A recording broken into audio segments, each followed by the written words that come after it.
Just a reminder to our Speculating Wildly About Crime listeners, this is for entertainment purposes only and solely the thoughts and opinions of our team.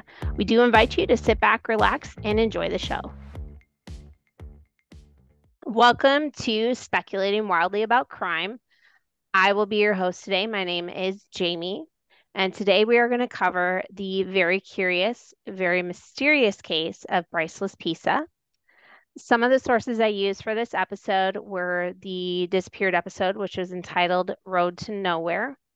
I also listened to a couple of podcasts, which included True Crime Garage, Mysteries and Mimosas, as well as And Then They Were Gone.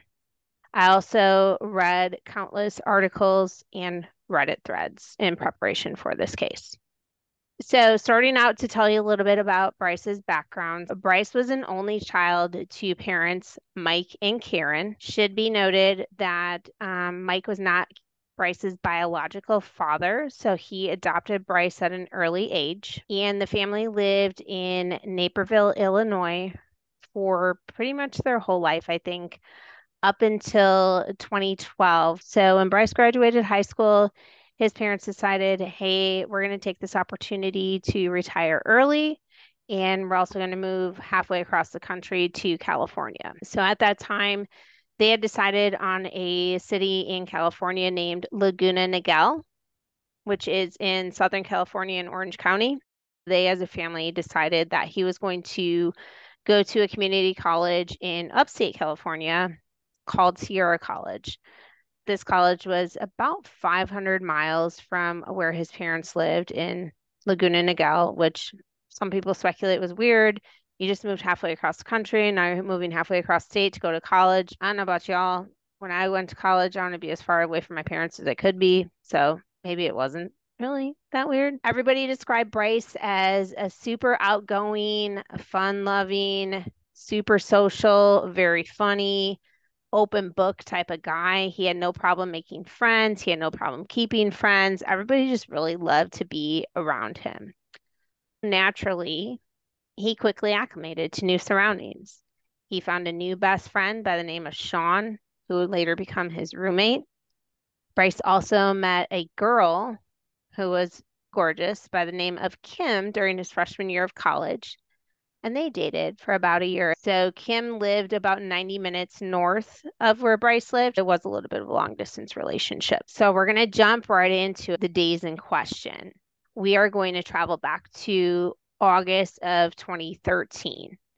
Sierra College was located in Rockland, California. Bryce had spent freshman year at Sierra College, had a great freshman year, spent the summer at home with his parents.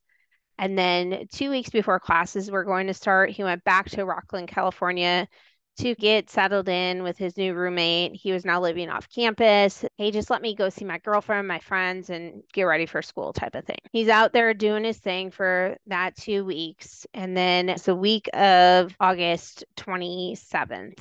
One of Bryce's first classes were that Tuesday of that week. So he called his mom at some point during that day, and mom said, how did classes go?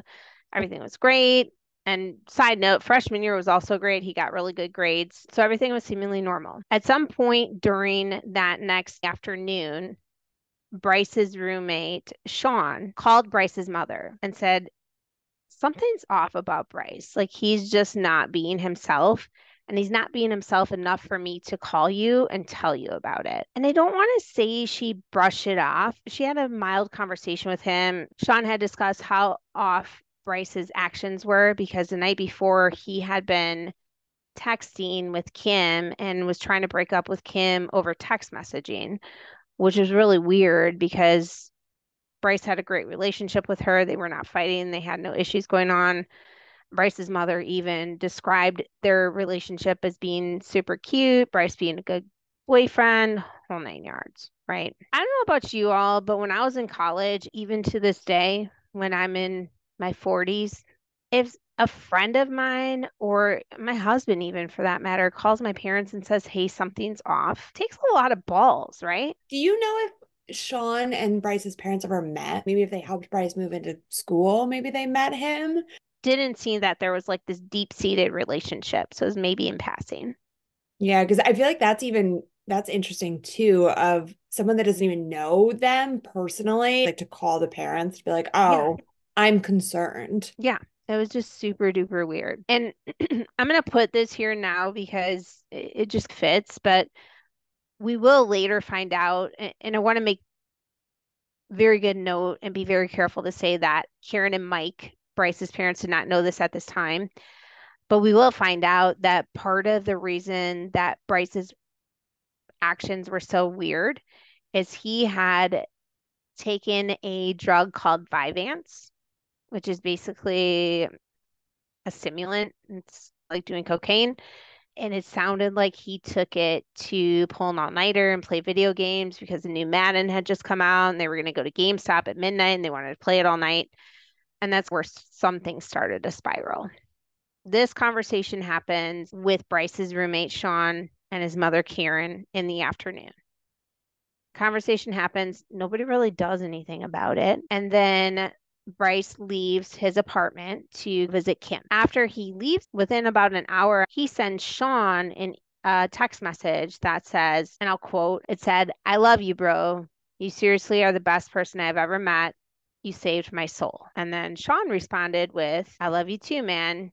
You have an amazing life full of blessings. Don't waste it." So we fast forward to later that day. Bryce is at Kim's house, so it's about an hour and a half away.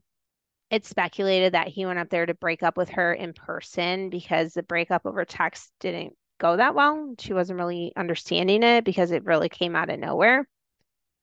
So they're having this conversation, and she just doesn't like Bryce's actions. So she too doesn't feel like he's in a right state of mind. So she takes his car keys and says, "You're not going to drive anywhere at this point. And also, I'm calling your mom." Now we're in the same 24-hour period. Sean has called his mom, and now his girlfriend's calling his mom. Bryce's mom says, "Let me talk to him." So she talks to him for a minute. It clearly seems like they're having a boyfriend girlfriend fight. So she says, "Okay, let me talk to your roommate, Danielle." And Danielle says, "Yeah, I don't know. He seems fine. I think he can drive home."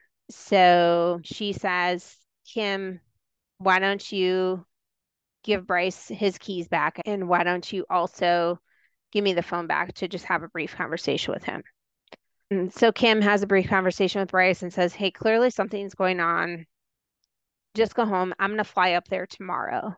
"Mom, please don't fly up here. I have a lot to talk to you about. So please don't make any rash decisions until I talk to you about these things." Okay, fine. And at about 11 o'clock that night, and this is on Wednesday night, Kim lived again 90 minutes up in Chico. And so when Karen hung up the phone with Bryce, she assumed, okay, he's fine. He's going to go home for the night. Early the next morning, when Bryce calls Karen at 1 a.m., she assumes he's back at his home. They have a brief conversation. It seems fairly normal. She didn't think to ask him, "Where are you? How are you?" Because we will find out later that, in fact, at 1 a.m., Bryce was nowhere near his apartment. He was in a complete opposite direction at this time, basically in the middle of nowhere. It gets wilder, y'all. We're at the top of the roller coaster. I see your faces. The next morning, so now this is Thursday, August 28th, around 11 a.m., his parents get a voicemail from their insurance company stating that Bryce was driving a car that needed roadside assistance. So Karen's, "What the fuck? I just talked to him. He should be at home. Why does he need roadside assistance? Something's got to be off." So Karen calls Sean, and Sean's, "I don't know what you're talking about. He didn't come home last night. I don't know why you thought he was coming here," because it will be later found out in police interviews that Bryce actually packed a bag that night. He left to go to Kim's house and told Sean, "I'll see you after Labor Day." This sends Karen and Mike into a tizzy, and they don't waste any time. And they're like, "Let's look into the credit card records," because at this point they couldn't ping his phone or anything. And obviously they tried to call him. He didn't answer his phone, right? His dad pulls his credit card records and they find a charge from a gas station in a town called Button Willow, California. Buttonwillow is a town you blink and you miss it. It literally has a truck stop, and that's really it. So they find out that this is where he had this charge. They call the shop. They talked to this guy named Christian, who was the mechanic that helped Bryce that day. He said, you know what? I do remember that guy. He called me because his car was out of gas. I went out there at about 9 a.m., brought him gas, and went about my day. Spoiler alert, but Christian is an amazing individual, which we will soon learn. And he says, it's only been a couple hours since I went and gave him gas. Why don't I just go back there and I'll see if he's still there? So he drives back to the place where he brought Bryce some gas, and lo and behold, Bryce is in the same exact spot that he was 3 hours earlier. So Christian calls Bryce's parents and says, hey, he's in the same spot. He hands the phone over to Bryce. Bryce has a conversation with his parents. Bryce's mom is, the fuck are you doing? He's, oh, nothing. Anybody that has a teenager or preteen knows that fucking answer. Missy, yes? I'm not doing anything. No, I don't know what you're talking about. I didn't stay up all night. Oh, yeah, I know exactly what you're talking about, Jamie. It's frustrating. What time did Christian go So, back to check to see if he was still there? probably, I'm gonna guess it was probably around like noon because Okay. Bryce's So just parents like a got, few hours later. yeah, it was 3 hours since Christian had originally brought him the gas. Okay.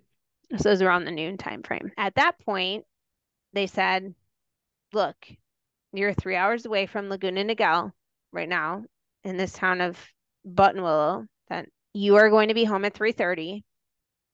Go get gas, go get food, do whatever you need to do. Jamie, did they know that's where he was headed? Or they just basically said, No. you're coming here? Yeah, basically at that point, they're like, listen, your roommate called us, your girlfriend called us, you broke up with her out of the blue. You're kind of halfway here anyways. Get your Yeah. shit together, right? Just come home. Because I don't know what else the fuck you're doing sitting at a truck stop in Buttonwillow, California for 3 fucking hours. So they're like, okay, you should be home by 3 o'clock. Easy peasy. It's middle of the day. Nobody's driving on this damn highway. Oh, 3:30 rolls around. Karen calls Bryce. He hasn't returned home. He's not answering her call. He doesn't answer several texts. They let several hours pass. And then finally at 7 p.m., they're like, we don't fucking know. Call the police department, do all the things, file a missing persons report. I will say a lot of these police departments were on their A game for the most part, because immediately after they filed the missing persons report, they said, let's grab his cell phone records, ping where he's at. Simple, right? That's 101. We have a missing person. Let's ping their cell phone. Does anybody have any guesses as to where Bryce was when they pinged his cell phone around 7 or 8 o'clock? Oh, let me guess. Can I guess? Yeah. Was it Mm, Button Willow? He was in fucking Buttonwillows at this fucking truck stop. What is he doing? He has not moved in 9 hours. Hmm. that is He's moved 8 miles. That is wild, but also any family member that comes in and says my family member is missing, that's what they should do immediately is ping the cell phone. Like, why does that not happen all the time? Yeah. But that is wild that he was still there. Mind fucking blown. Okay. Now we know where his cell phone is. Let's bring the cops there. So the cops find his car and they obviously tap on his window. He seems fine, but they're like, these reports we got are not fine. Let's do a field sobriety. Let's search your car, do the whole thing. After that, they say, hey, we have your parents on the phone. We're going to need you to have a conversation with him. And he said, no, I don't want to have a conversation with him. I'm fine. I don't need to. No, there's a missing persons report. So you're going to talk to your fucking mom. There's a lot of back and forth, but finally he reluctantly is, I'll talk to my mom. And at this point, Karen had a conversation with the police officer saying, hey, do you think he's okay to drive? And the police officer's, yeah, nothing's wrong with him. He can drive, but also I can't force him to drive. He's an adult. Karen gets on the phone with him and she's, hey, Bryce, what's going on? What are you doing? And again, anybody with a teenage son, you'll love this answer. I'm putting my stuff back in my car because the police just searched my car. That is not what I'm fucking asking, sir. I'm asking why you were still at this truck stop and why I had to file a missing persons report. Like, what in the hell is going on? So, unfortunately, the reports I read, I don't know what Bryce's response to that was, but basically, she said, I don't give a fuck what's going on. Get your shit back in your car. Go get some food. Go get something to drink. I'm super worried now because now it's going to be dark when you're traveling. Start driving. Somehow, this family is the luckiest family on the planet. And while they're in the frenzy of where's Bryce, let's call Christian because that's the last person that saw him, right? So in the midst of filing the missing persons report, they had called and left him a message at some point. He reaches back out after this whole altercation happens with the police officers and says, "Hey, I'm so sorry. I was so busy today. I just got your phone call. What can I help with?" And his mom's like, "Oh, don't worry about it. Everything's fine. The police went there. They found him." And Christian says, again, I think nicest person on the planet. Maybe you'll tell me differently in speculation, but he says, "I'm getting off my shift. I have to drive out that way anyways. I know exactly where he was. I'll just drive out there. I'll see where he's at." His mom's, "Okay, that's silly. I just told him to drive home, but fine." Christian drives out there. Bryce is still fucking there. He's still in the same damn spot. At this point, he's now been there for 10 hours. So Christian says, "Dude, you got to get on the interstate and start driving home. Your mom keeps calling. She's super worried about you." So he's, "Hey, I got him to start driving. I'm going to follow him down the road for a little bit." And Christian did note that he had a little bit of erratic driving when they first got on the highway, but after about 10 miles out, he seemed fine. So Christian pulls off on an exit and lets Bryce go about his way. At this point, his parents have another conversation with him. And they say, "Hey, this time we're not fucking around. Keep your phone on. You need to tell me where you are at all times. You need to give me landmarks." And the whole time he's like, "I don't know where anything is. I don't know where I'm at. All I know is that my GPS says I'm going to be home at 3:29 a.m. So at 2:09 a.m., Bryce calls Karen and says, "I'm getting super tired. I'm going to pull off in this area. Don't know where I am, but I'm gonna pull off here and it seems suburban. It's well lit. I think I just need to go to bed." Karen says, "Fine. It's well lit. Lock your doors." So that night, Bryce's parents go to bed and they're like, "Okay, we can breathe a sigh of relief because he's close, right? And he's coming home." So the next morning at 8 a.m., Bryce's parents are woken up to knock on the door. They're like, "Oh, Bryce is home. It's great." Not Bryce. It's the police officer to inform them that the car that Bryce had been driving had been found abandoned in a place in California called Castaic Lake, about 2 hours north of Laguna Niguel and about 90 minutes away from Buttonwillow. His car had been found that morning by a police officer around 5 a.m. at the bottom of a 20-foot cliff on its side. The back window appeared to be broken out, and they speculate that's probably how he got out of the car. They did find small traces of blood on the scene. There was a very small amount of blood in the passenger headrest and back seat. Inside the car, they found Bryce's laptop and phone. And almost immediately outside of the car, they found Bryce's duffel bag and wallet. It appears that there's no Bryce and all of his belongings are here. What happened? Was there any kind of blood or anything outside of the car? Not that was reported. No, it was just those two little spots of blood that were in the car. There was no trail of blood or anything like that that was reported, which was super odd, especially to go off a 25-foot cliff. I assume the airbags went off in the car. Yes. Yep. So the only glass was the back windshield because we saw pictures, right? So the car was on its side. So yeah, so I'm glad you brought that up because this is weird and I only heard it mentioned on one podcast, which was True Crime Garage. And when they said it, and it was literally just a sentence in their whole two-part coverage of it, I was like, that's really fucking weird. I'm going to go down a rabbit hole of this. So I'm going to show you guys and I want to see what you think. So one of the individuals of the True Crime Garage podcast said there's no photos of Bryce's wrecked car available to the public. And I was like, what are you talking about? You Google Bryce Laspisa and you see this car everywhere. Let me show you something. I'm going to share my screen. So this is apparently Bryce Laspisa's car at the bottom of this 20-foot cliff that he drove off of. This is supposedly a 2003 Highlander, tan in color. Now, where I can get on board is in the grill part, this emblem in the front of the grill, it does look a little bit like a Toyota emblem. So I was like, okay, I'm here with you. The overall to the naked eye, sure, this kind of looks like a Highlander. But what do y'all think about the back window? Because that's where they lost all the credibility to me. Because on this picture of what is supposed to be Bryce's 2003 Toyota Highlander. It seems like the It back doesn't look window like an SUV. and it goes out, right? Like it, yeah, I don't know how else to describe it, but like an SUV, the back would go straight down, and this goes out almost like it's a van or something, right? I Yeah, think or a sedan. even the hood, it seems, is a lot longer than the picture on the bottom. Yeah, And striking to me was the back. there's no luggage racks on top. And that could be just the model I pulled Oh, on so you. this is not like Bryson's car one day and Bryson's car the next day. This is the model. Yeah, I just pulled a 2003 Highlander. I pulled a bunch of Google images, That's but the back how's was the, the main thing to me where I was like, this isn't the same car. Yeah, that it's looks like just a normal, like a regular car, Yeah. not an SUV. that's Doesn't not the make bottom sense. of a cliff, guys. It doesn't That- look like there's 3 windows on the side either. Okay, so that Janela was like, could it be 3 windows? Could it not be? I can't really tell on the side, but On the bottom, for sure you can. yeah, this looks like a front and a back. And then to Missy's point, I didn't notice this until today. Yeah, there's This doesn't look like the bottom of a fucking cliff. that's a road, maybe a neighborhood. There's a car in the back. There's no cliff.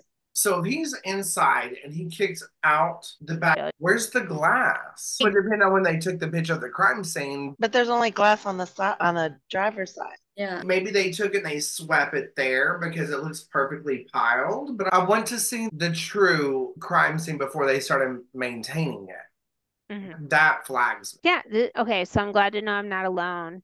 Did a quick Google search of 2003 Toyota Highlanders, and it seems like almost all of them do have a luggage rack. So that was pretty standard. Yeah, it could be a huge epiphany and it could be something, or it could be nothing. It could very much be that one person that covered this case for the very first time grabbed this picture of this car and claimed that it was the Bryce crash, and everybody just ran with it. It could be as simple as that. Or it could be the police saying, we don't really want to release the crime scene photo, so let's put this shit out here and hope that nobody investigates it. Maybe the police were involved somehow and they put this out here. This is weird. I want to go to, are there any pictures, to Missy's point with this? That looks like a house. That looks like a neighborhood. And if we want to give it the benefit of the doubt of, okay, there's a road that's above and then there's a neighborhood down here and you fall down cliff into this neighborhood. But is there pictures of just where the crash happened? Not the car, but just where the crash happened? So I feel like what they're saying happened to him is there was a road above correct. and then there was like a hill that Correct. his car went down and ended up here. Yeah, Not that right. he hit that curb and flipped over. correct. I think that's why I want to know what the terrain is there. I pulled up some pictures on my phone here. This- It's mainly like palm trees and short shrubbery. That to me looks more like redwoodsy kind of vibes. And either way, if you go off a cliff, unless you jumped it forward or whatever, there's no roll marks on the top of the hood. They said the car hit on the front and then went to its side. But the license plate is still attached. If you hit at the front, is that bumper area, right? Bumpers on, there's a few dents in the hood there, but hell, that could be hell damage. But if the license plate is still on at the front, it looks like there might be a few things over at the headlight. But it's a tiny dent. I could do that with my foot kicking a car. I would never look at that car and think it just came off of a cliff somewhere and ended up on a spot. Well, surely they found some kind of road marks or like patterns in that area to come to this conclusion. Yeah, we're gonna get to that. On this picture though, okay, so you see where the car's on its side, right? So where the back tire would be in the windshield, there's this thing. What is that? Oh, like this pile, like a pile Looks of like a bricks car or jack. something. Yeah, I don't know. The car looks like a car jack.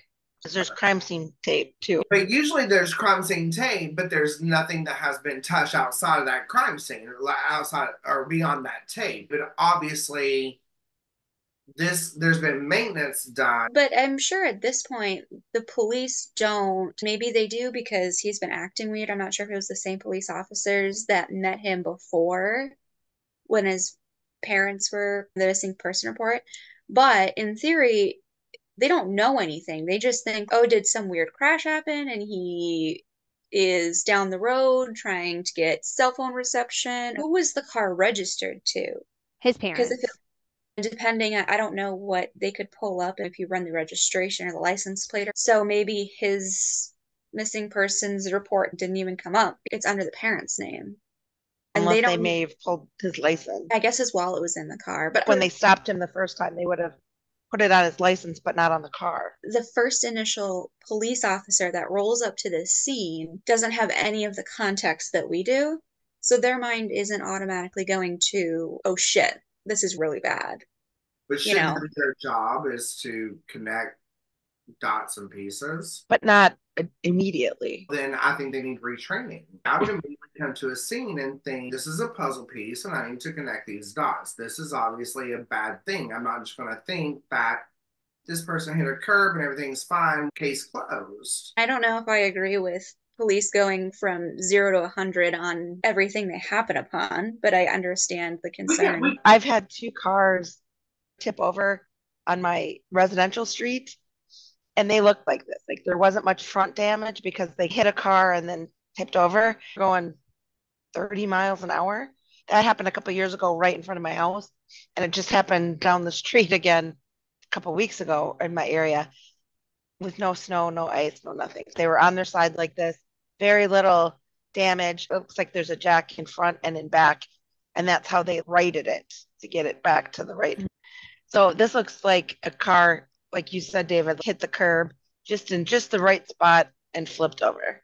But again, that's assuming that it was they hit the curb the wrong way and flipped and not something nefarious happened and they've been missing for how many years. Thank you, David. I think we all need to travel here and see this area. And see Castaic Lake. It's in Because California. I'm still very confused by This- that's what I'm thinking.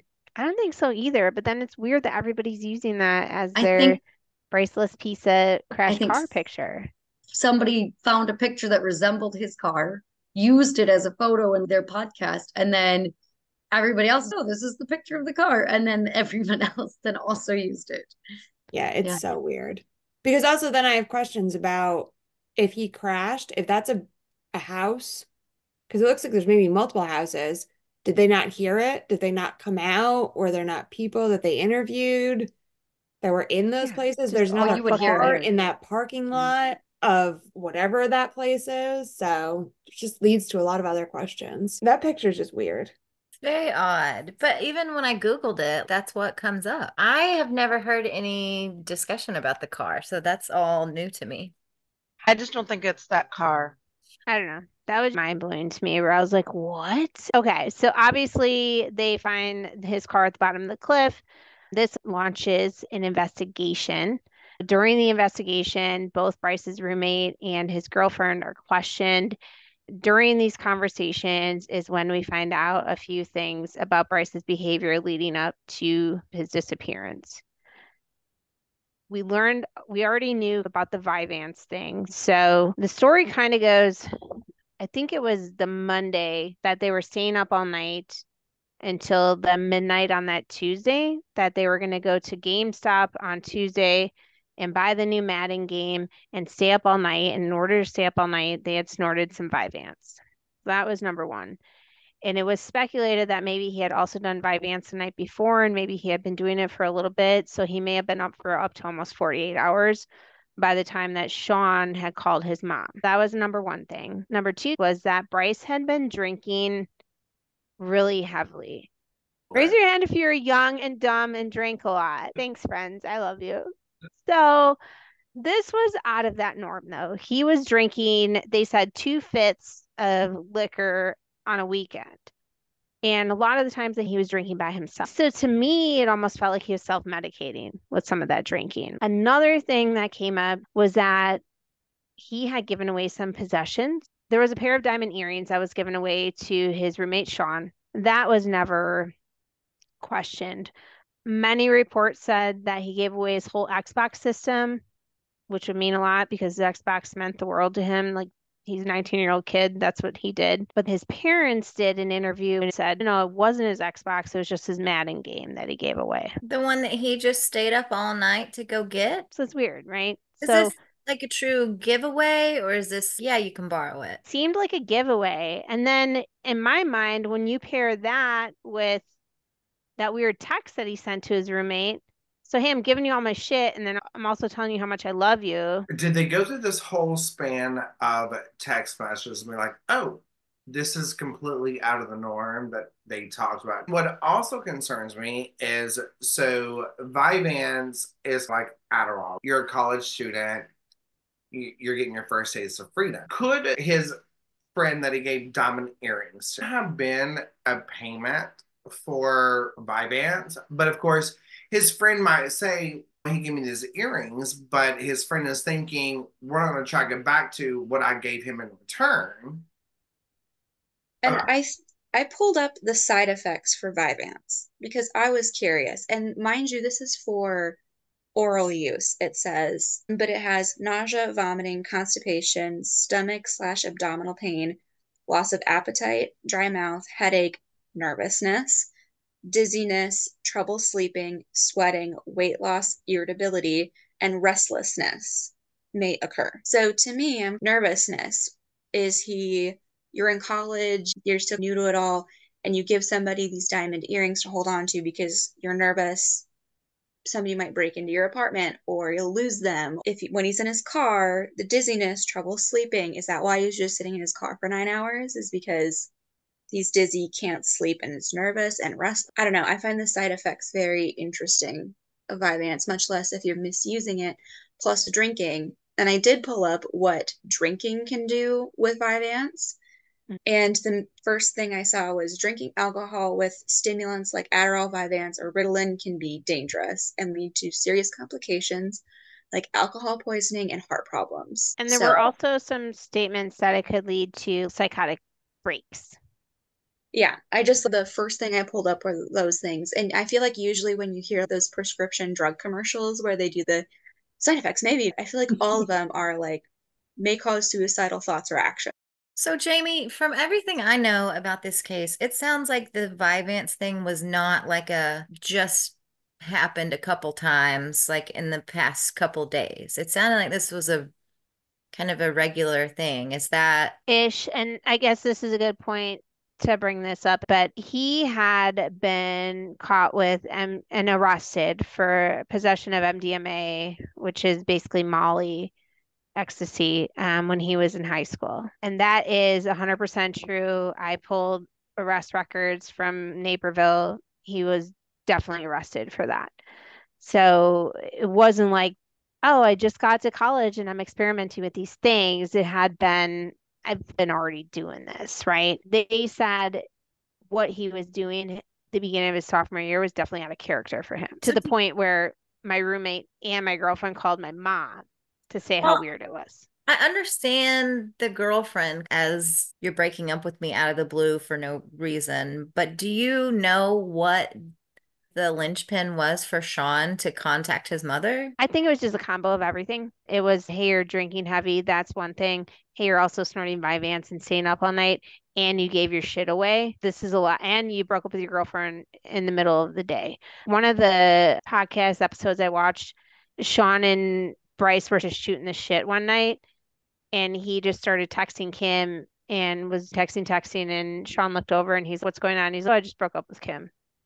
And Sean was like, what the fuck do you mean you just broke up with Kim? What? So it was definitely a combo of all of it together where it's, okay, this is a little out of hand. When he gave away his things to Sean, so he gave the Xbox and or the Madden game and Right. the earrings, do we know if that was around the same time that he did both Yes. of those? Yep, it was. It was Okay. within that same week. We here have the earrings, have this. That's interesting.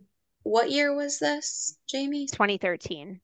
Okay, because my other thought is with Xbox, depending on what year it was, obviously, you can buy games online. So maybe he wanted to get the actual disc at GameStop, but then the next day, and I'd rather just buy it. So I have it like digitally on my Xbox. So giving away the disc is not a big deal. But if it's a brand new video game, why would you still give it away? I don't know. I'm of two minds of that specific part. A hard one. And that's what I was asking if it was like the same time frame. But I think there's been times when, and it sounds like he was very, like the text message that he sent to Sean, he was very close with Sean. He felt like a great fondness towards him. That if he's drinking and he's doing all these things, oh, Sean likes my earrings. I want to give them to him as a gift, as like a, I just love you so much. I just want to give this away to you. I have done that drunk where oh, you Same. like that book in my house? Here, you can have it. Take it. So I could see that happening. But I You guess never given me anything. But So I know, note to self, get you haven't come over Carolina here. and see what we want from her house. Yep. Get her drunk. She So bought me a drink. yeah, I will always buy the drinks, but the giving in the way at the same time, like the earrings and the Xbox and the Madden game in combination seems strange. It's all crazy. But hold on to your butt because it's going to get crazier. In addition to the question and interviews with the girlfriend and the roommate, they also did a thorough investigation of the whole Castaic Lake area. They sent cadaver dogs out. They did foot searches. They did heat sensor searches. They did drone searches. They did diver searches. Everything you could think of. And when they brought the dogs out to search his scent, the scent went from the place that his car was, and then it went over a dam, and I think maybe through one other thing of water, and eventually came out to a road. I think it was Castaic Lake Road, and it stopped there. Now, there are a lot of other podcasts that state that the scent was tracked all the way to a truck stop, which was very close to Castaic Lake Road. But his parents, when they did the interview with the one podcast I listened to, said that is incorrect. The dog stopped at the entrance road and didn't go all the way to the truck stop. It was speculated or inferred that maybe he went to the truck stop. So that's one thing. Then, so I'm going to read this paragraph that I wrote, and then I want you all to tell me what you think about it. As the police were doing their investigations, there was one area of Castaic Lake that had surveillance footage. And so it captures his car traveling up that hill at 2:15 a.m. This was 6 minutes after he called his mom and said, I'm really tired. I'm just going to go to bed in this residential area. We catch his car traveling up to that place at 2:15. About 2 hours later, we see his car traveling up this same hill again at 4:29 a.m. And 8 a.m. is when his parents are called to say we found this car crashed. 5 a.m. is when the police officers found the car there. So he called his mom at I think it was 2:09 or something a.m. Said I'm going to go to bed. 2:15 a.m. we see his car racing up this hill. 4:29 a.m. we see his car racing up this hill again. And then at 5 a.m. we find this car on the bottom of the hill and saw no Bryce, but he was nowhere to be seen and all his shit was out. Just so weird. Unfortunately, the surveillance camera was only on the path going up. There had to have been some path for him to, it's not like he Dukes of Hazzard jumped off and then came back up it, right? I didn't know if there was a loop. You went up one way and then down another part of the hill. It seemed that way, but I can't say for sure. He was on the phone with his mom at 2:09 versus when the car seen him. They said that he was looking for a place to rest, right? It's not suspicious that he's on the phone with his mom, but I think it is very suspicious that, hey, I'm going to go rest, but just kidding. I'm going to go pedal to the metal because they said his car was going at a very fast speed up this hill. Didn't you say, Jamie, it was in a well-lit residential area and So not he told rural? Yeah, he told his mom it was almost as if you were pulling off and like, oh, I see a McDonald's and a BP. I'm gonna go here. It wasn't like here's this weird national park area. But then why tell your mom that you're gonna go pull off into this well-lit residential area? Sometimes if you told your mother, no, mom, I'm in for the night, knowing you're on your way to the liquor store, and who knows what that's going to lead to. On top of, they had previous conversations of there being worry and cops showing up. So I I don't even know what he was doing between 2:15 and 4:30. They couldn't tell. It's almost like he was just driving in circles in that well, Castaic we Lake don't know that area. he could be parked somewhere, right? Or He's really good at parking his car. So Do you Well, think and he he was did like sleeping? maybe he had been up so. for 2 days. Yeah. I did just briefly pull up Castaic Lake on Google. They have a McDonald's, hotels, and Six Flags nearby. They're just outside of Santa Clarita. so, am I understanding you correctly, Damon? You're thinking that if he's on the phone with his mom saying, "I'm in a public place, I'm fine," even if he's on this stretch of maybe it's not well lit right now, but I'm on my way there. Is that what you're saying? I guess I'm just saying it's small. There's stuff. You had to go a little out of the way than just pulling off the interstate too. And I'm looking, there's a McDonald's right off the interstate So and a he probably was like, Starbucks. I'm not lying to my mom. It's well lit here. And then maybe he's, oh, here's another road. I don't know. It's not if you came to my town, it's here's one street light. That's, I guess I'll just park under this one. I wish I could even say we have a stoplight, but we've got one for no. So a couple of other things before we get into our speculations. So I got to put this in here just because it was in the disappeared episode, but 5 days after Bryce's disappearance, a jogger was jogging through Castaic Lake.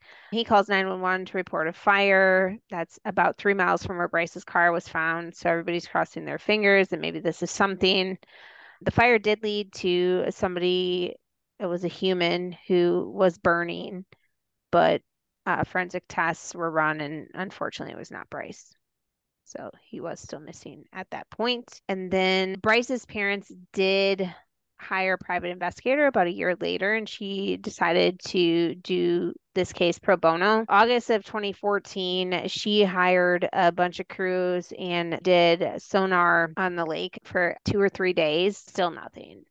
Bryce is not in that lake. They've done so many searches. If he's there, they hired the worst investigators ever. Over 10 years later, Bryce's fingerprints, DNA, everything is loaded into every national database and still no hits. The only other thing we can look at is his social media, his credit cards, his cell phone. There's still no activity on any of those. Nobody's come forward with anything. There's been about 10 sightings of him, but none of them have come up to be confirmed as being Bryce. Some of them were just normal people that you see out and about. Some of them were homeless people. There wasn't any police reports that I saw that said we know it's not Bryce because of XYZ. But on the Find Bryce Laspisa Facebook page, his parents were manning that page and they would type in on everyone and say, hey, unfortunately, this wasn't Bryce for whatever reason that they didn't share. So, unfortunately, that's all we know up until this point. What I'd like to do from here is take your questions and then take your speculations. But before we get into those speculations, a couple things. Number one, any speculation that you all don't come up with that was a potential theory, I am going to talk about. Number two, there is something that I want to tell you all that I did find upon doing some deeper research after y'all give me your speculations, and I want to see if it changes anybody's mind because it changed mine. And then Bryce's parents got a lot of negative slack for not doing the right things. But there are a couple things that I do want to make note of because I listened to a podcast where they did an interview. Number one is all the oddities about his behavior. When Sean called them, he didn't say, oh, he's been taking Vyvanse. They didn't know about that until afterwards. They didn't know how heavy he was drinking until afterwards. They had no idea he gave away possessions until after he was reported missing. So those are some things to take into account. So did they just not ask questions to Sean? Like, why are you calling to tell me he's not acting like himself? So that is something I have problems with. There's many conversations that we talk about throughout this that it's like, what did y'all talk about? What was happening? Even that call at 1 a.m. when he called after he was leaving Kim's house and they had a conversation, but nobody ever reported what it was about. And they never talked about his location. I'm sorry, but if you're leaving your girlfriend's house after two people told me that you were acting weird and you have all this shit going on, I'd probably wonder where you are, right? And you just told me not to come and fly up and see you. All those things are weird. There are friends of mine where I know their families very well. I've taken vacations with them or family parties like every holiday. My friends act weird all the time, but I have never contacted their parents in that kind of way, even though, like, a lot of them I consider my own family. So I've known Luke for 20 years, probably. He's called my mom once. Yeah, it's just not a normal thing. Yeah, but you So don't know. Maybe their parents had reached out their roommates before and said, if anything happens, give us a call. I know, like my mom, right when I started dating my boyfriend, my mom was like, give him my phone number now. We hadn't even been dating that long. And I don't care if it's weird. Let it be weird. Give it to me. Granted, he's never had to text her or anything. He'd been arrested with drugs. But that still doesn't mean his parents know, right? Unless he was a minor. How old was he when he was They knew arrested? he was arrested. He was a minor. He was in high school when he Yeah. got arrested for the MDMA. But even So then, I'm just saying, you'd be like, I think that I'm not insinuating he was like a drug dealer or anything. If they knew at least would that question be, are you on drugs? Is that a question that would be on a more forefront mind of a parent? my son is 24, almost 25. So when he was in college, I didn't talk to any of his roommates, but I did Facebook stalk them all, but he thought I was crazy. But anyway, if his roommate would have called me and if he would have had previous drug issues or something, and his roommate called and said, hey, your son's acting weird, I've been like, yeah, okay, I know what's up. I know what's say. Oh, yeah, it's because he's on drugs, right? Like, I wouldn't necessarily bring the family dirty laundry into the roommate or even the girlfriend because maybe I'm wrong. And even when you think about the arrest, if I called my mother from jail and was like, I was drinking and driving and got pulled over, is she going to show up to the jail to get me with a whole AA group and assume, oh, you're an alcoholic, you have this problem? I was saying it if this was the first time and they're like, we had no idea, we would never even suspect it. But in your scenario, David, where he's got arrested for a DUI, I know he has drank before. I want y'all to put a pin in the parent thing for a second. I have something to say about the parents. So my thought about the parents is, and everything I listened to brought me to this place, but I think they are hiding some stuff. I think it felt like an Aunt Diane situation where no, he doesn't drink at all. No, he's perfect. There's no drugs. I think when you do that, it hurts the case because they just tell the truth. So the police know what to look for, what to look into. And I think they did a disservice by not being completely honest. And there is no way they got these phone calls and did not ask any questions. No way. And if you're saying that nobody ever spilled about drugs or drinking or giving away stuff. They just said he's not acting like himself. There's no way that no questions were asked. I will die on this hill. There is no way. And the parents know something. And why would you not disclose that? Was he having suicidal thoughts and they don't want to share that because they don't want to believe that? They are hiding information. I always wonder, do we know the full story as far as podcast documentary listeners? Or did they share that information with the police, but we just haven't made that? That's the only caveat to what you said, Janelle. But otherwise, I would agree with you. My mind goes to he was having suicidal thoughts. They didn't want to ruin this perfect bubble around him and were maybe in denial. That could even be a possibility. And so just blew off these calls as no, we didn't get any real information. It was just something is off. Can I throw out an alternative point?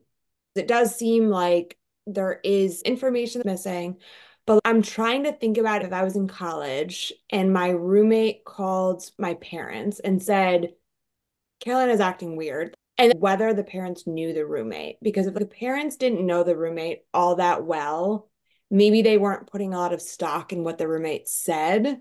And then they talked to Bryce after the fact and they assessed Bryce and they said, okay, he seems fine.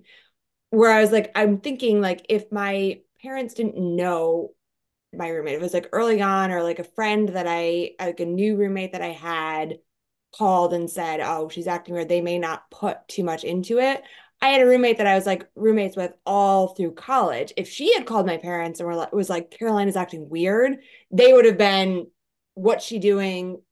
Pestering her with questions, asking me. They would have been out there and been like, okay, you're coming home. What's going on here? But if it was someone that they didn't know that well, maybe they were like, okay, let me just talk to Bryce and see what's going on.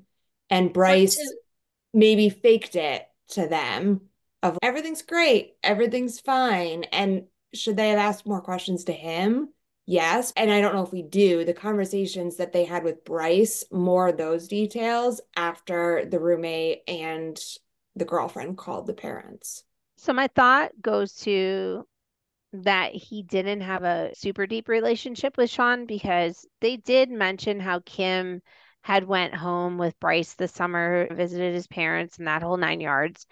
They didn't make any mention of Sean doing that or that. Oh yeah, they were such good friends. I think they were friends freshman year. That's how they became roommates, but I don't think it was, remember, it was like 5 or 6 hours away. It's not like they were going up there every weekend. I don't think there is a big relationship between Sean and Bryce's parents. So I could see what you're saying, Carolina. I'll equate it to when we all met in Dallas. If any of you had called my parents, or if I would have called any of your parents, it'd have been like, yeah, okay, but you just met her. You don't know, right? This is how she acts every Saturday. but didn't the mom also want to speak to the girlfriend's roommate about her assessment to give the keys back or not? Right, So, Yeah. because she felt like it was they were having a spat and she wasn't getting a unbiased opinion. it, right. So when she I asked the forgot about that, Dana. That's interesting. right, so the actual roommate Sean, oh, you guys aren't that good of friends. And then when the girlfriend's roommate says, he seems fine to me, she's like, great, give him his keys, bye, good luck, drive safe. It's almost like they were gathering this information and just didn't react quickly enough. Maybe they would have taken different actions if they had more time to think about it, but who knows? Maybe they were talking to each other. Oh, what should we do? What do you think? Oh, he's going to be fine. Let's go to bed. Or if, when they said you're only 3 hours away, just come here. I feel like maybe at that point I would have been like, you know what? You've already been there all day. We'll meet you there. I Yeah. wouldn't even say it. I would just show up. He He was seems like he's avoiding and not answering the phone or whatever anyway. We know where you are. We know you've been there for multiple hours. I'm heading that direction. And just honestly, if it was my kid, I would have been there already. I just know me. I know I would panic. I'd freak out. I'd be like, where are you? I'm going to find you. That's what I'm going to do. So I would get in the car and drive. If my kid was having some troubles with drugs, that maybe even more reason for me to go figure out where he is. Like they could have even, I know the cops when they went thought that something was fishy. So the parents could have even been like, can you keep him there? Yeah. We will be there. Can you just keep him for observation? Find a reason, make him stay. I'll play devil's advocate to that because they did talk about that on one of the podcasts that I listened to. And they talked specifically about the cops that had him there. And basically, it boiled down to it wasn't an Amber Alert because he was 19, and it also wasn't a Silver Alert because he's not an old man, Old. right? He's just an adult that's doing whatever the fuck he wants to do. And as much as you want to, as a parent, say, hold him there because I'm going to be right there, the cops have no right to do that. You could If they do spent loitering. Like they you spent third, but they spent 30 minutes with him and could put him find through a field something. sobriety, everything, Yeah, and but they're like, fine. if you think about it in the reverse, if it was a different situation where you wouldn't want to keep them for the end result, that's what you want. That's the only way where I would fault the parents, but you still don't know what's going on. My son, when he was in college, was 3 hours away too.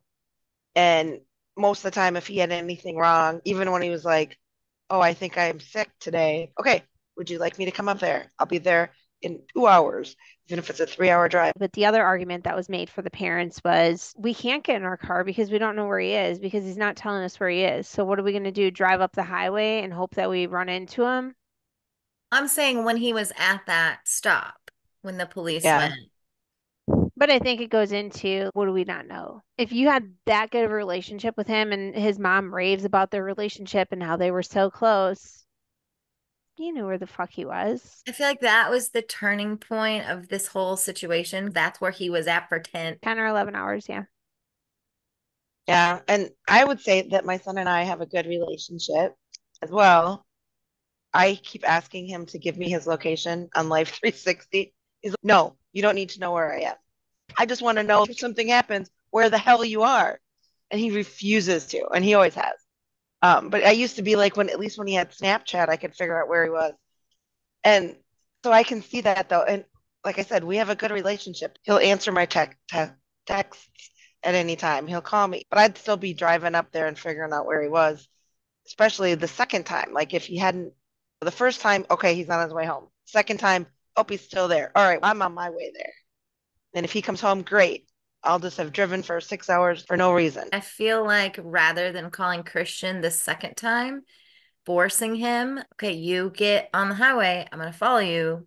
That's where everything changed. Had that not happened and he was still sitting at the truck stop right now, I feel like that's where the path could have totally changed. But I'll back off the parents. And like with what Dana said, if some of the side effects of the medications that he was on was nervousness, and you have this strange guy that helped fix your car, and now he's following you again, and then he comes back again, and now is following you on the highway, like that might get you a little nervous and freaked out, and who knows what you do after that if that's already related to medical. I also thought it was really weird how his mom was like, oh, yeah, that's a really good idea. Pull off on the side of the road and just lock your cars and go ahead and sleep. I was listening, Grace and I have listened to this episode a couple times.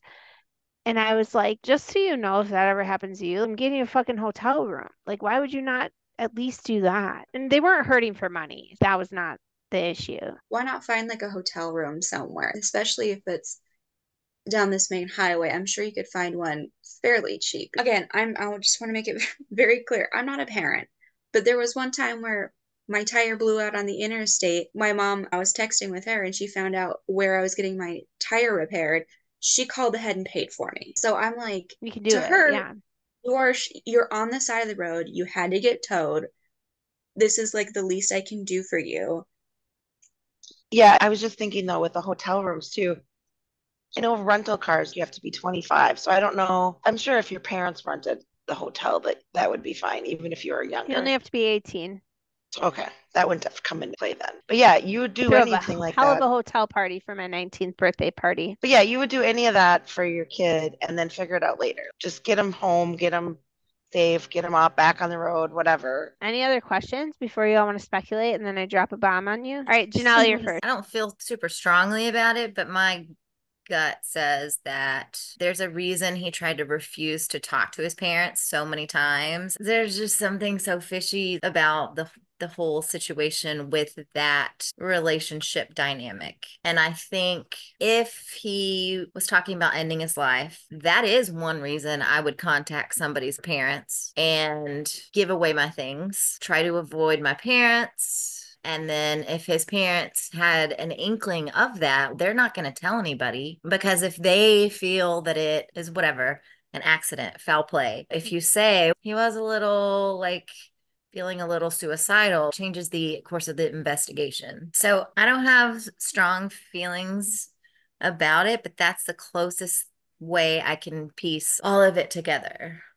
But I definitely think that there are secrets, whether the parents, whether they have been open about it, but it doesn't seem like they have been because there's no information. I don't think he went off to start a new life, if I guess that's what I'm saying. So do you think he did take his own life? Whether he did something to take his own life or something happened to him, I don't think he is living in Canada under a new name right now. Dana? So the big thing I have is that half hour from when his car was last seen on video to when the police showed up.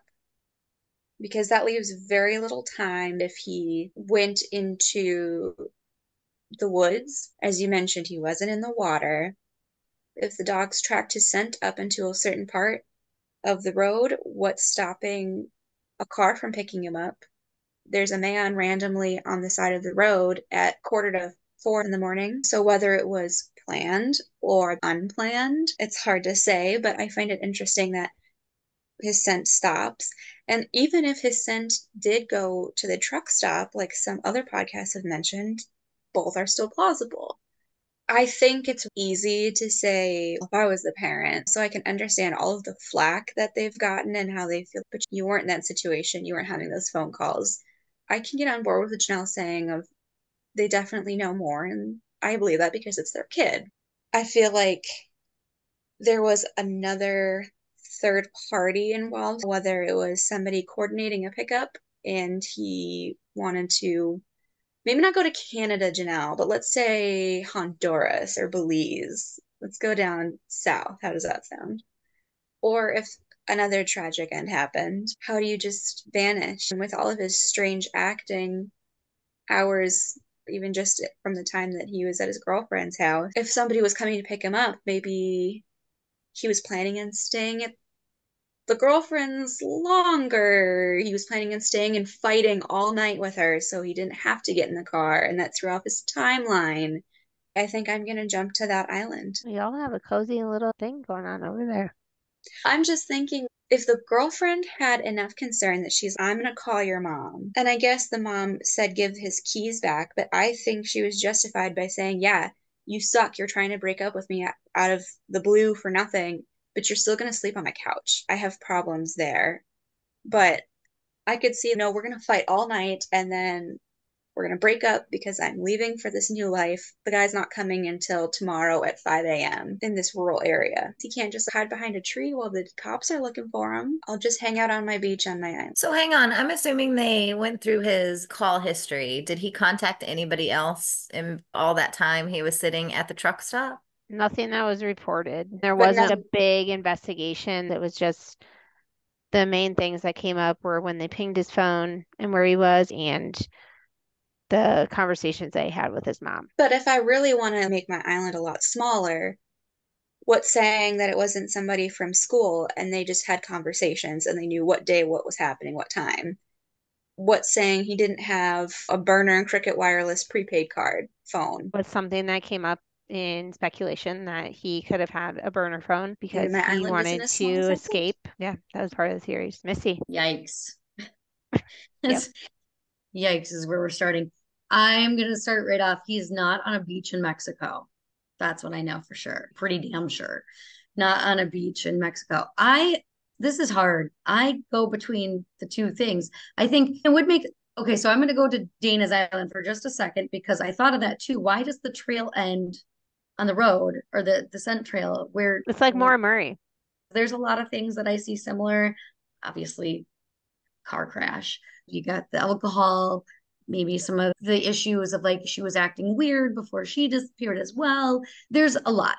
When he's sitting in Button Willow for 10 hours, he's avoiding something. I feel like he went there and he sat and he was just trying to figure out what he was doing, where he was going, what his next move was. I feel like if we lean more toward the suicide idea, he's contemplating whether he's going to do it or not. I feel like with the surveillance footage, it's him going up, he's thinking about it, changed his mind somewhere in there, however he got down, and then he's thinking about it again and does it, right? But we don't find his body there. So that is like, where did he go from there? Is he injured? You said he was thinking about suicide. He went up and then he said, nope, Oh, just kidding. And then he went and then he did it. And then where did he go from there? yeah, we don't find his body. Did he succumb to the elements? That kind of makes sense to me. Again, the more Marie of it all. Did he just wander off and then we just didn't find him because he was under something? Or the more that you talked today in this case, that's more where I'm leaning, even though I really want to say that with the stuff he was snorting and the heavy consumption of alcohol and all of those things, I feel like that could have contributed to this, whatever happened. I feel like he was self-medicating, trying to forget a boy. And then he started drinking that much. That's not good. That's a depressant. He's probably more in the feelings than avoiding them, right? I think that all of the shit that he was doing was fucking with his brain at the same time. I think that's what made him snap and made all of these weird things happen. I don't want to say that he gave his stuff to his roommate because he was thinking of suicide. I think he gave it to him because of the drug thing. That made a lot of sense. Was that David? If they're doing drugs, maybe that was like payment or here, hold this for now until I get you the payment. I think that makes a lot of sense too. So it's maybe everything all at once. So your thing about he wanted to die by suicide and then he went over the cliff and I didn't actually fulfill it. That was definitely a theory. And then it was like, now what do I do? Some people said he succumbed to the elements. Some people said that he maybe got picked up by somebody. I might be on my own island on here, but I don't think it was premeditated. I don't think he's on in an island or on a beach anywhere south because he had red hair. He would burn. If anywhere, he went north. Canada. Yeah. But I'm curious why he would have been at a truck stop for so long. There's always a lot of shady things that could happen at a truck stop. You just don't know what was going on and who he was hanging out with. And if he's breaking up with his girlfriend and giving his roommate nice gifts, was he just sitting in his car the whole time when he's at the truck stop, or was he doing something else? And it seems based on what if Christian kept coming up and knocking on his door that he was just sitting in his car, but I don't know. Maybe he was doing something else. And then, yeah, I don't know if it was suicidal thoughts or what it was, but I do think when he got in this car accident and then tried to walk away from it, somewhere that was some trucker or someone that may have picked him up, especially if he was close to the truck stop. Maybe there would have been sex work involved in there. I don't know. And of course, that's the wild theory of my own island there, because I don't know if that was brought up at all. But I don't know, something about the truck stops and being there for so long just made me think, did he make new friends there? Did he make other things there that would lead him? Especially since you said there were other potential sightings of him. And like I said, he's got red hair, so he doesn't, at least in the pictures, he doesn't stand out. So that's not as common as blonde haired, blue eyed kid or something like that. But again, sometimes people think all redheads look the same, which isn't always true. I don't fault the parents too much either. Is there more information that we don't know? Maybe. I know when my son was in his first couple of years of college, he never came home on the weekends. I would maybe talk to him once a week, but usually it was my mom that would talk to him more than me. I didn't know much, and trying to reach out and give him some space at the same time was a little hard. It might just be some of that too.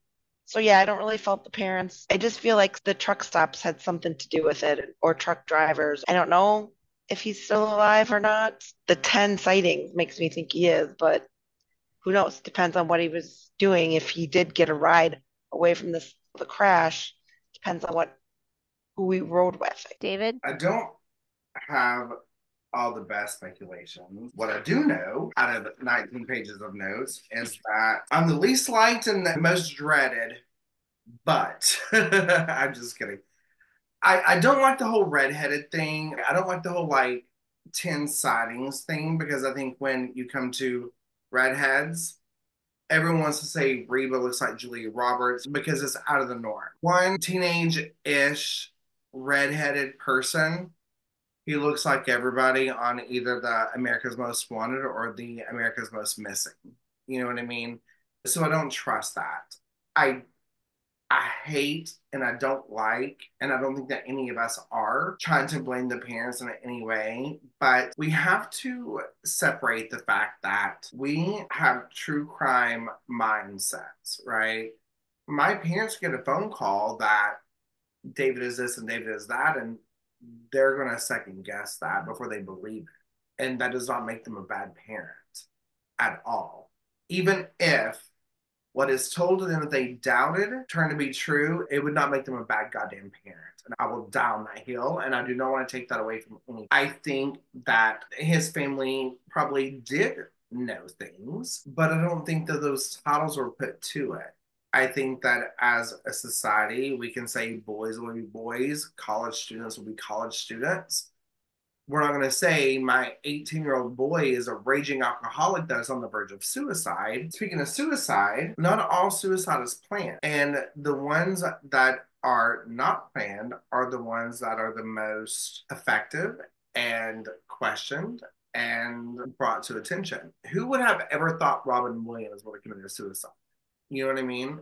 And so I don't like the thought of us thinking that someone knew for months, and generally speaking. I don't like the thought of us saying he's been wanting to commit suicide for a long time and that's what's happened. I don't think that he's somewhere. Where I think I'm going to get in trouble, he went to the hill and maybe there was no suicidal thoughts. Maybe there was none of those things.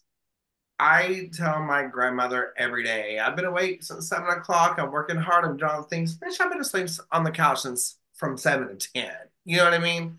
Like, I'm going to tell them the truth that they need to hear. And it's not necessarily a lie, it's a pretty version of what all the truth is. I didn't lie to her, it's just the fluffy stuff. I think that's happening.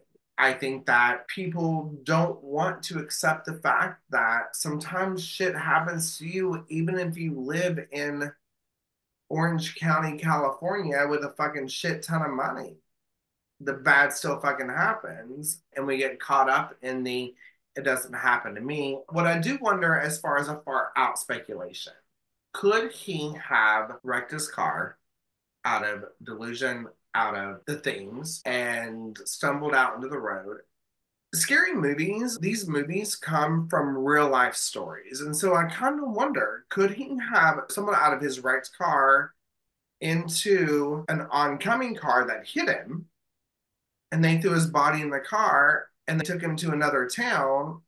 He passed away and they got rid of the body because in this town where they think the accident happened, when we were talking about why is there not glass around the scene, why is there not tread marks, why are not, and then find out, like throughout the story, we realize that surveillance showed him way over here at another time. Could he have in front of a car, got hit, they threw him in the car, took him somewhere else, and they're only looking in this 10-mile radius in this 15-foot lake? That was not brought up in speculations, but yeah, I am right there with you. I see it. Carolina. And I feel like my head is spinning with Mhm. this one just because there's so many chances where more conversation could have happened down the line that would have clued us in a little bit more about what happened. Maybe those conversations happen and they're just not public knowledge now. Like the conversations with Sean, with the girlfriend, what did Bryce talk to the parents about? All of these things that I think would maybe clue in more that kind of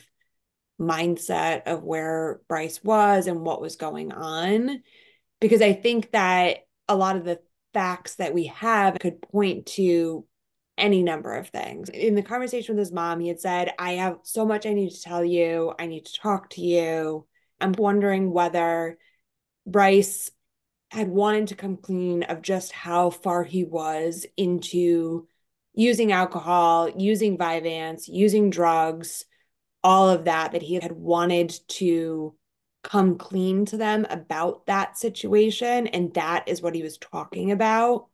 I could even see him breaking up with his girlfriend. And at one point, I think you said, Jamie, that Sean had said, or he had said that you'd be better off without me. If Bryce was in a level of addiction with drugs, alcohol, he could have been saying, you're better off without me. I'm not in a place to be in a relationship. Whereas everyone to the outside would say, there's nothing wrong with Kim. She's great. You're in a great relationship. All of this. But maybe Bryce is saying, I'm not the type of boyfriend that I want to be. I'm not in a place to be in a relationship because I have addiction issues. So I feel like that might be purely speculation, obviously, but what he may have wanted to talk to his parents about. And I think a lot of that time at the rest stop could be a lot of twofold situation that he was prolonging that conversation that he knew he needed to have. He didn't want to have it. He didn't know how to have it. He's like waiting there and just sitting in his car. I got to just waste some time because I don't know how to handle this. Also, if he's coming down off of alcohol, the Vyvanse, and any other drugs that he was on, who knows what his state of mind was at that time. Coming off of being a real alcoholic, that is a very hard thing to come off of, plus being with the drugs. So I do think that's probably what was going on there. Pulling up kind of Missy's idea of him that he kept driving along that same road. I think it could be either he's trying to do it, he's no, I can't, I gotta go back here, I need more time to think. Or it could be, I think there's a lot of things that point to he could have been planning to die by suicide. And him doing that, maybe it wasn't a plan, but a thing that happened in the moment where he's thinking this and he is driving fast down that embankment, cliff, road, and he didn't die like he had planned to. I don't think he died in that spot. They've done a lot of searches there of the lake. Yeah. Like he didn't crash the car and then say, okay, that didn't work. I'm going to try something else and I'm going to die by suicide right here. I think he probably went up to the road, maybe got picked up by somebody if it's near the truck stop, to Cindy and Dana's point, if it's near that truck stop and the dog's scent stopped there, maybe he got into a vehicle with somebody and went somewhere else. And if he still was planning to die by suicide, he's in the car with this person, ends up somewhere else, and that's where it happens. And they just haven't connected it. Or whoever he came into contact with was somebody that was not a great person and he ended up dying by murder. I feel like those are where I'm landing with it. I don't think that he died in that general area that his car was found. I think he ended up somewhere else based on the evidence. Yeah, I think that's a pretty solid thing to say. And they search and no Bryce was found. A couple things that didn't come up in our speculation. One was the drugs. A lot of people speculated that maybe he was too heavy into the drugs and he went up to this area to go meet a drug dealer and something happened and it went south. So that was one thing. His parents are super firm believers that he got in this car accident, had a head injury, and just doesn't know who he is. So that's another thing that we didn't bring up. And then again, we touched on it a little bit, but he had a psychotic break. That was one of the other things that a lot of people talked about because that was one of the side effects of the Vyvanse, the way he was using it, is that you could have a psychotic break and not really know what was going on. And my original speculation was that he was dealing with some mental health issues. Something maybe happened that summer at his parents' house, or something clicked when he went back to school. Okay, that's not working. I think I need to leave school and just live a whole new life. And I'm afraid to tell my parents that. And maybe that's what I have to have this conversation with you before you make any rash decisions. I need to break up with my girlfriend because I'm not going to be around here anymore. I think he was sitting there contemplating what he was going to do. And that's why he sat at that truck stop so long in Buttonwillow and said, ooh, do I want to, take my own life? Do I want to do this? Do I want to do that? And I think he was just struggling mentally for a really long time. And like Missy said, he went up the hill. Oh, I can't do it. Went up the hill again and said, okay, I'm going to do it. And then something happened from there. And the something I just am not 1,000% sure on. I always thought before I ran into this crazy thing that I'm going to tell you in a second, I think he's still out there somewhere. I don't know how, when, or why, but I just think he is. And I get it. So many people think a red-haired, blue-eyed teenage guy always looks the same, but there was just so many sightings and in so many different settings. This person that's at the gym, this person says that's the store, this homeless person. It was too crazy for me to have none of them be him. So that's my speculation initially. I want to tell you all this, and I want you all to take this a little bit with a grain of salt, but it was one of the podcasts I listened to did have a conversation with this individual. So there was an insider person who posted on Reddit feeds, and his name was Anonymous Hooligan. 4 years ago, he initially posted, I will tell you right now that nobody's been painted the clear picture, and I can't tell you much more other than I am an insider. When he came back 2 years later, and I've gotten permission to spill all of the beans. The first thing he said was, Bryce was not an only child. Mike had another daughter from his first marriage, and that mother died when she was 11.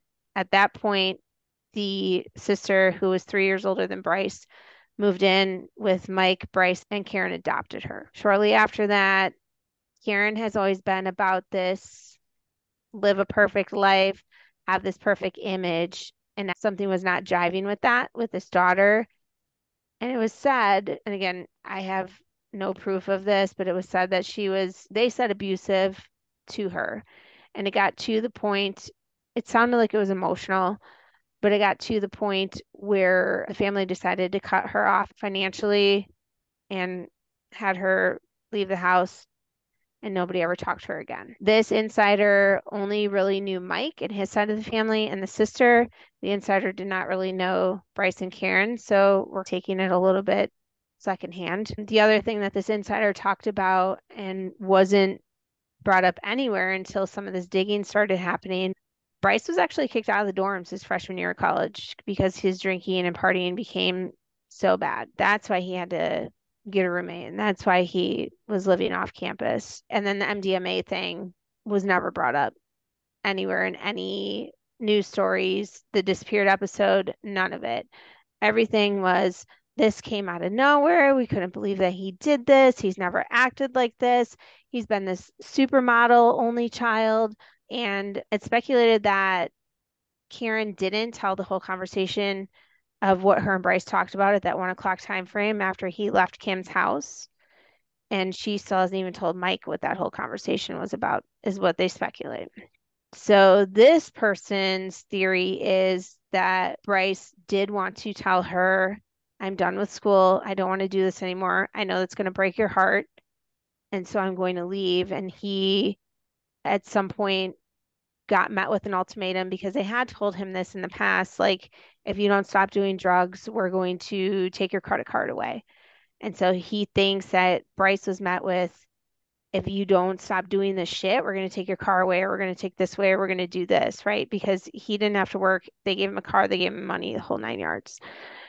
And so he was just like a big fuck you and said, I'm done. I don't want to be in this controlling relationship with these parents anymore. And his final fuck you was, let me crash their car and really piss them off, and then I'll disappear and start this whole new life. This individual went even further to say that he had planned this whole thing with a friend of his, and that's why he was hanging out so long in Buttonwillow, because he got there before the friend did, and he had to kill some time. And then when the friend was like, okay, I'm close, he said, okay, let me do this whole thing, got in the friend's car, went away, started a whole new life somewhere. And again, we take that with a grain of salt, and I do, because every podcast I listened to said, can you verify this? But multiple people had conversations with this individual, and they said a lot of things that weren't always necessarily out in the public, and it made you believe that this is truly what happened. And in one of the podcasts I listened to, they're like, there was something so dark that they told me that I can't even repeat. Of course they did, but it wasn't just one podcast. And this speculation was backed up with everybody saying, I always thought the mom was holding something back. Yeah, we said that before, but at the same time, what confirmation bias is somebody raises their hand and says this, and then suddenly everybody's, I knew it the whole time. Maybe it's one of those things you want it to happen. I don't care if it's one podcast or two podcasts. The minute someone says, we were told so much more, we can't release it, you're looking for clout. Yeah, it's like we always talk about. You want it to be true, and so you start to connect the dots, right? And with the sister, I feel like there's more. Did Bryce go to school and talk about how he's getting this new other kids moving in with them? I feel like there's people that could say something at some point with getting kicked out of the dorms because he was partying so much. There's a lot of kids in dorms, and especially being like, oh, that Bryce, isn't that so fucking awesome? He partied so hard he got kicked out. I feel like there's a lot of those pieces of information that we're hearing it from this one person on Reddit. But to play devil's advocate, I do think there are some people out there that will do anything to protect their image and lie about anything at any cost to make them seem like they live this perfect life. And I agree with that 100%. I said that, and I got in trouble. No. What was it? What was the contact? Just about everybody, like Jamie, you said, I'm not going to fault the parents for anything. And now you're turning the tables. No. What I wanted to say was the parents were getting a lot of slack. And so I want to bring up these 2 points of why they shouldn't have gotten slack. I didn't say I believed it. In this case, I think the parents are fluffing and making things pretty and hiding some things, but I don't think it has anything to do with a cover. I don't think there's anything detrimental to the case. Yeah, the only thing that I think could have been possibly detrimental to the case, and again, I think a couple of people said it, maybe the police knew and it's just not out in the public, but if he was struggling with addiction already, that's something you got to tell the police, because that brings Yeah. their investigation to a different place, right? I could wander off right. I've what had 20 shots in this episode. I'm what 24, 25. I could wander off right now, and my parents might say he was drunk, but then I'm gonna be like, oh, let's talk. Was this a common thing? Oh my God, he does this every Thursday. Was he an alcoholic? Like, and I'm a grown adult. Do you think I'm gonna go sit my mom and dad down and say every Thursday night I drink a lot, like I'm an alcoholic? Especially when you're an 18-year-old. It's their college years. You're not taken serious. You were finding yourself. You said he had only been back at school for what? 2 weeks. 2 weeks. So the whole summer he was at home with his parents. So you're telling me that he has had a problem for a while and they didn't notice any of it? Yeah, but to like David's point, no 18-year-old is going to think they're an alcoholic regardless. They Yeah. may be, and they may need help, but they still think they're invincible at that age. They don't have any idea. Now, if he's also taking drugs, any type of drugs, and that changes his mindset, or psychotic breaks, or paranoia, all that stuff could change some of that, where it's not that he doesn't think he's an alcoholic, but he may still have suicidal thoughts. So that may play in there too. Whatever happened to him was probably going to happen. Even unless his parents drove out there and picked him up, especially if it was some type of suicidal thought, something was going to happen, whether they were able to stop him before it happened or not, or if it was someone picking him up, they might have been able to intervene, but at some point he would have gotten away. So again, not blaming the parents. There's things that they could have potentially done differently, but I think the end result may have been roughly the same. I just don't think that he went back to school 100% completely normal and then 2 weeks later we go to completely unhinged. I think maybe he was partying all summer. The parents knew this, did not divulge it. I'm not blaming them for actions. I'm just saying I don't think they are telling the truest story about him. A story that could have driven the investigation into the places it needed to go to. Where sonaring and dragging the lakes, and I'm not saying that those things didn't need to happen, but if you're adamant that somebody was killed or met with foul play, when in the back of your mind, you're still like, this was probably a suicide, I feel like that you're, Police You're resources. redirecting their efforts in the wrong yes. place. So So you're Hugh, to trying run to off get, the Canals coattails, like, and maybe it's something I missed.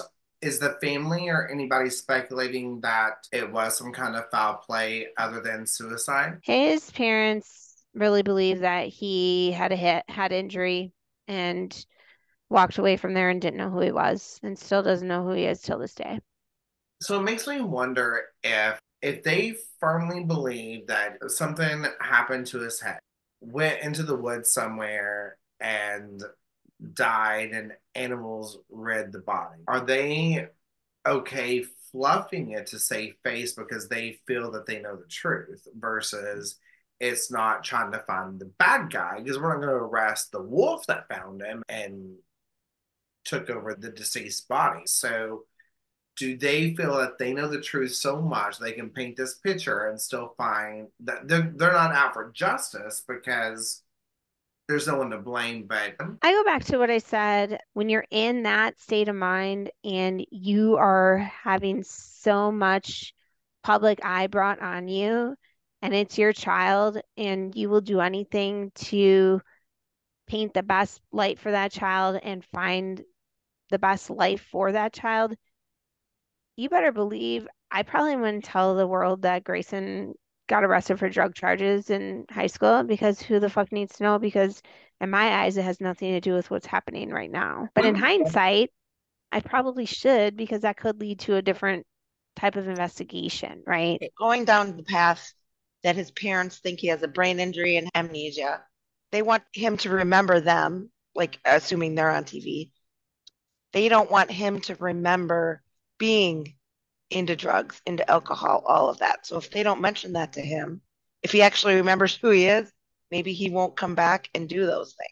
Then he'll be the perfect. Unfortunately, Bryce Laspisa is still missing. So if you have any clues, I'll give a brief description of what he looked like. So he would have been 29 years old today. He did have red hair. He had blue eyes. He was 5'11", and at the time he went missing, he was about 165 pounds.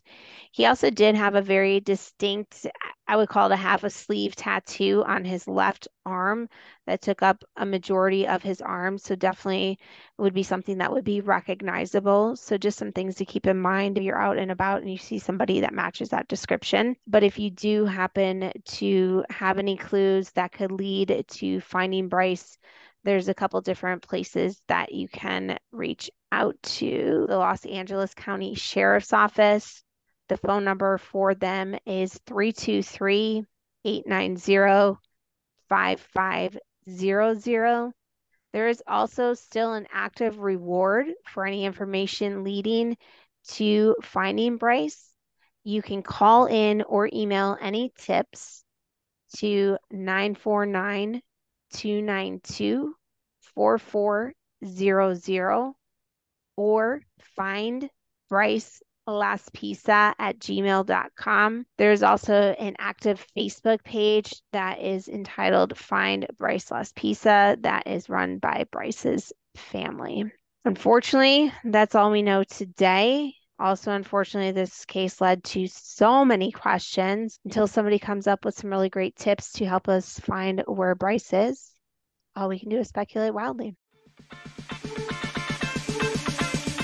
Thank you for taking the time to listen to our show today. We ask you to please subscribe to us on YouTube, Apple, Spotify, or anywhere else that you find your favorite podcasts, just so you don't miss out on any of our episodes. You can also find us on Facebook, Twitter, Instagram, and TikTok at SWACPod, SWACPOD, or you can contact us via email for questions, comments, or case ideas. Our email address is swacpod@gmail.com. That's SWACPOD@gmail.com. Thanks so much for speculating wildly with us tonight.